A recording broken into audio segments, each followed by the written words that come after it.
This week we begin a 2-week series of discussion and projects on communication in the library, especially understanding and responding to patrons' questions. Now this may seem simple at first blush, but believe me, it isn't. Having handled reference questions for adults, children, teenagers, I can tell you many tales of reference interviews that I've done a really super job on and others I just didn't. For instance, some people come in and they ask for particular sources that maybe are totally off the wall, like a gazetteer that they'd heard that you can find a lot of cool answers to. And their questions really had nothing to do with a gazetteer. There are others that come in and they have a vague idea of what they want, but they really don't have enough details. But what we do is we work with patrons and we help them maintain their dignity, help them find their answers. Part of it is just putting them at ease.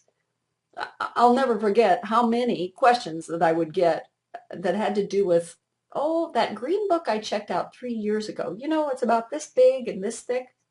Now, there's also those people who think that they can just Google the question and that the answer will appear on the screen like magic. And when it doesn't, they're not quite sure what to do next. Really, it's as if we librarians all need to be psychic.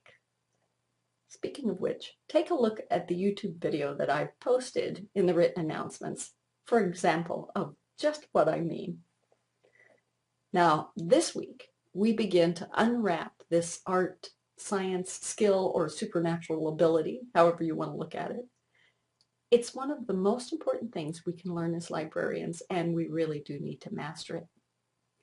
You'll be reading about communication in reference service, and will be performing a reference interview yourself this week. I've left you some choices on how to do the interview, so take a look at those and choose the one that works best for you.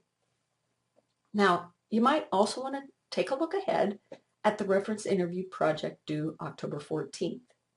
You'll be making an observation and taking part in a reference interaction with another librarian, kind of like a stealth operation. Take a look at the requirements and the project description and, as always, let me know if you have questions.